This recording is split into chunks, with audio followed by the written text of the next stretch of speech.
exchanged glances and saw some surprise in each other's eyes. This was Paul Vaughn, after all, and both he and Wayne didn't exactly see eye to eye all the time. However, they also knew that Paul Vaughn was in line. The Central Alternative Healing Academy didn't just lose a significant chunk of its resources, but the backbone of its younger generation as well. If the Central Alternative Healing Academy were to prosper again in the future, it would be absolutely impossible without the younger generation. So protecting the students of the Healing Arts School became the most important priority. At the end of the day, they represented the future hope of any school. Paul, haven't you ever considered training your own crop of elite students? Jeffrey asked again. Jeffrey, are you kidding me? You and I both know that the most important aspect of nurturing the next generation is ensuring that they have a good education. Which school in the Great Powers would dare to say has better teaching skills than the Healing Arts School?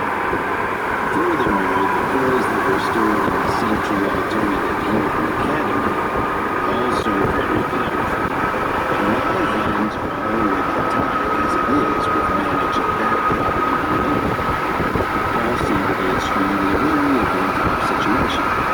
The Central Alternative Healing Academy was the fruit of his life's hard work. So it would be strange if he learned a good one after witnessing it being ruined by the Alliance. Why are you so troubled, Paul? Instead of waiting for the younger generation to take over someday, we should look for another way to find and bolster reinforcements today, Wayne said cautiously. Resisting the pinnacle is our top priority right now. The Central Alternative Healing Academy strength must definitely be restored as soon as possible. What do you mean, Wayne? Paul asked her friend. How are we going to do that? Doesn't Kevin have access to the Power Pills formula? Wayne reminded him bluntly. Jeffrey Bowie and Paul Vaughn couldn't help feeling frustrated when they heard this. Of course they knew that Kevin had the Power Pills formula and they'd always wanted to get it from him. Wayne smiled charmingly and asked his colleagues, given that there are so many schools in the Great Powers, the existing supply of ready-made Power Pills definitely won't be enough. If we can get access to the Power Pills formula first, won't we be able to use it to control all the other schools? That's a great idea. Jeffrey suddenly slammed his palm on the table and his expression gradually became excited. How are we going to go about this, Wayne? Paul asked thoughtfully. No one else saw the Pills formula more than he did, and only this approach could allow the Central Alternative Healing Academy to recover its strength within a short period of time.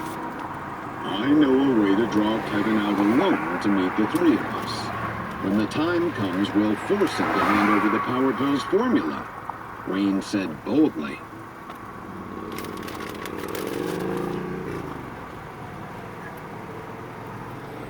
Paul Vaughn, Jeffrey Bowie, and Wayne Ford had gathered together at the Central Alternative Healing Academy's branch in Chicago. Still reeling from the Alliance's attack, Paul conceded that they had to protect the Healing Arts School's students in order to rebuild for the future. However, Wayne told him to focus instead on recovering his school's strength as soon as possible to resist the Pinnacle. After suggesting that they should be the first to obtain the Power Pills formula in order to gain control over all the other schools, Wayne thought of a way that would force Kevin into handing it over to the three of them. Jeffrey Bowie and Paul Vaughn gently nodded their heads in agreement. At this point, they were willing to do anything in order to get their hands on the Power Pills formula. After all, this was the only way to ensure the prosperity of their respective schools, while getting the others to join forces in the upcoming war against the Pinnacle. As for the potential loss of Kevin, they believed that it was a small price to pay for the greater good. Meanwhile, Kevin was unaware of their discussion as he sat on a rock in the forest and looked at Yale Tanner, who was now in the middle of a heated discussion with his brothers. Elijah, have you really made up your mind? After recovering from his injuries, Yale Tanner didn't express any objections. He was only asking cautiously to make sure that all five of them had come to an agreement. This may finally be the turning point for us. I support Elijah's decision. Tyson replied resolutely. The Morris family has never treated us like human beings. Even their pet dog has more than us. And look at the strength of their immediate family members. How about we compare our achievements with theirs? The more sage Tanner spoke, the more convinced he became of his resentment towards the Morris family. What Mr. Williams said is true. Jake Morris has never rewarded us enough for all of our contributions. In fact, he usually took the credit and reaped most of the benefits. Plus, we've even had to endure his temper tantrums from time to time, getting punished for no good reason. Actually, deep down, I've wanted to teach him a lesson for a long time. It's just that I'm too embarrassed to hit him out of respect for my brothers. Felix's eyes were filled with hostility as he spoke. Since none of us have any objections, I can agree to your conditions on behalf of all 5 of us, Mr. Williams. Elijah announced as he nodded his head. He didn't want to waste this golden opportunity. After all, there weren't many instances in one's life that could change one's fate like this. Are you sure that you've discussed it enough with all your brothers? Kevin asked anxiously. Our decision is final, Mr. Williams. We're wholeheartedly pledging our allegiance to you, boss. Elijah was the first to kneel down in front of Kevin. The other 4 men bowed their heads slightly and followed Elijah's lead as they all knelt down beside him.